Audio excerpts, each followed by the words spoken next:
This is a brief lecture about theme and symbolism. The problem I face as a writer is to make stories mean something. This is a quote from Toni Morrison in her piece, Discovering Fiction, and she's a popular contemporary writer. She's written such things as The Song of Solomon. You perhaps recognize Beloved, which is also made into a film starring Oprah Winfrey, and she's a very popular writer of today.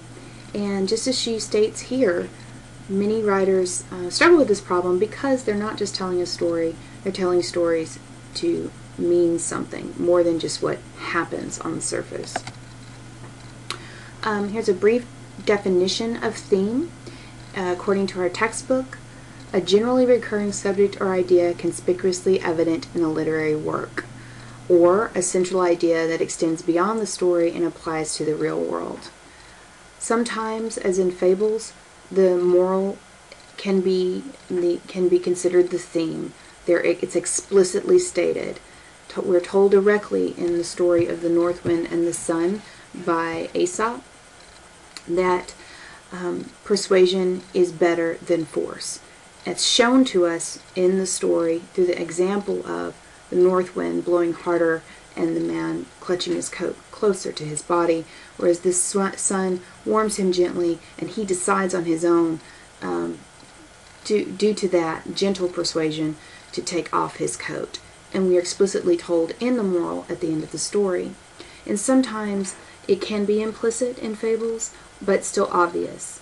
In longer works, it's generally more implicit. We're not told the moral of the story is this. In The Appointment of Samara, we experience cosmic irony, and we learn that the more you try to avoid your fate, you make it more likely to happen. Just as the servant tried to run away from death, he was actually going to his appointment with death. And death is a woman in the story, so I chose Neil Gaiman's death from his Sandman series here. In longer works, you can have multiple themes, and again, they will most likely be implicit. You have to dig to figure them out. The theme is not the subject of the work, what the work is about, but what the work says about the subject. One way to think of it is to ask yourself, what is the author arguing about the subject? And then in your essays, you'll argue what you believe the author is arguing. There may be more than one, multiple, and it may be a problem instead of its solution. As you see here with The Things They Carried by Tim O'Brien, which we will be reading this semester, there are multiple themes in that work. It's not just war or war is hell. It's more complicated than that. There are themes regarding sacrifice, regarding growing up and losing innocence, and they're not explicitly stated. You have to dig deep.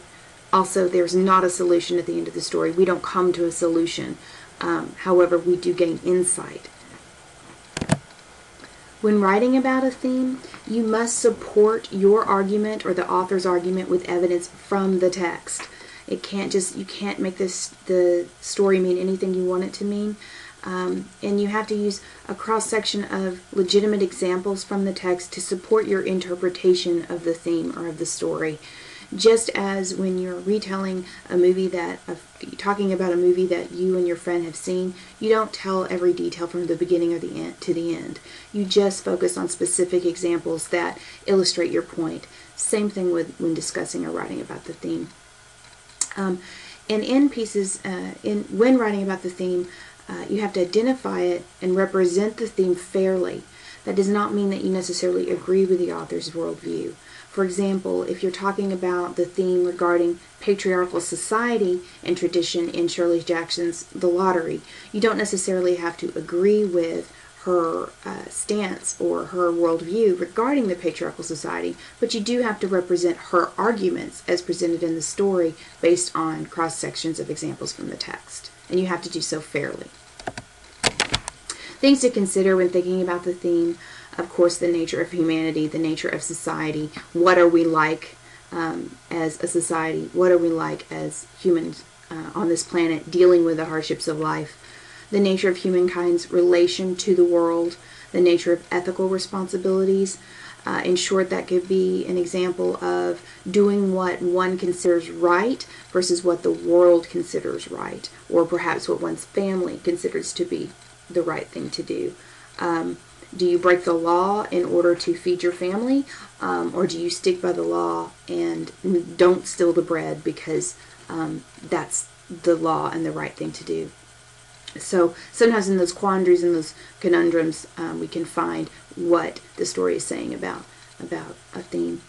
Man versus man, as we see here with our wrestlers. The example would be the protagonist, the hero, versus the villain. Also, man versus nature.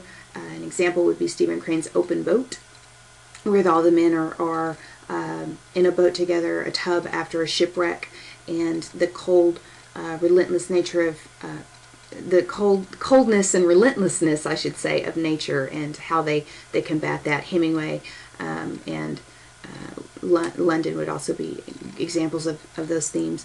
Man versus himself, the inner turmoil that some characters feel, and an anti-hero might also be a good example of that, the Byronic hero. Or man versus the world against him. Nothing goes right for the individual.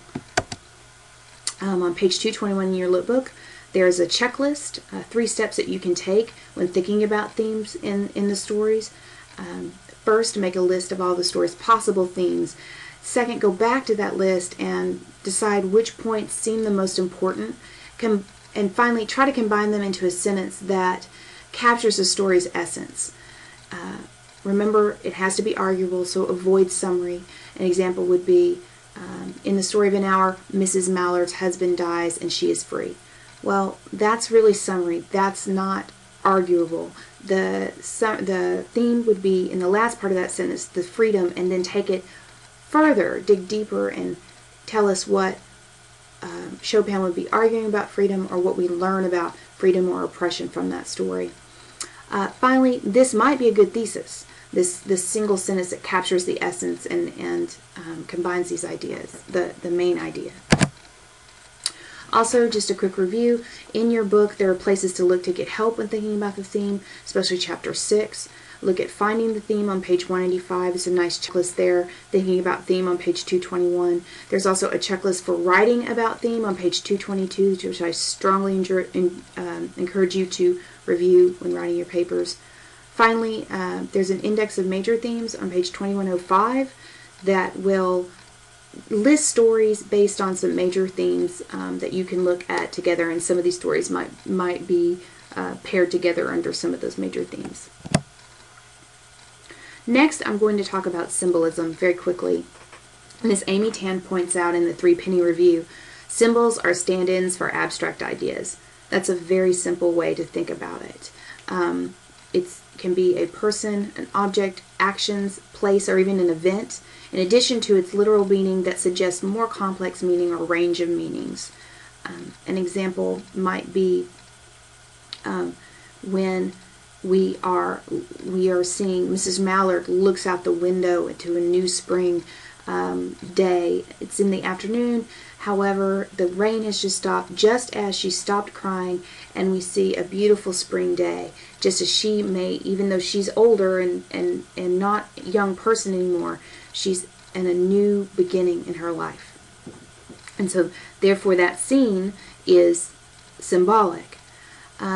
You should consider how an image is used, how often it is used, how frequently does it come up. If it comes up a lot, it's probably important. And when it appears, to determine whether or not something is a symbol. Another example of a symbol would be the black box in the lottery. It comes up quite a bit, and there's a huge description of it and discussion of tradition and ritual when we see it. And just as it's black, which we associate with death, it also contains the fate of the town in the slips of paper inside of it. Likewise, it reminds us of a coffin, which is where you put dead bodies. It's also worn and ragged, which symbolizes the state of the tradition the town has forgotten certain parts of it. They've even forgotten why they do it. They still continue to do the tradition. However, they hang on to it and they continue to do it. And the text even states that the villagers do not want to replace the black box because it represents the tradition which is so sacred to them. So consider, when thinking about symbolism, think about what can an object represent abstractly.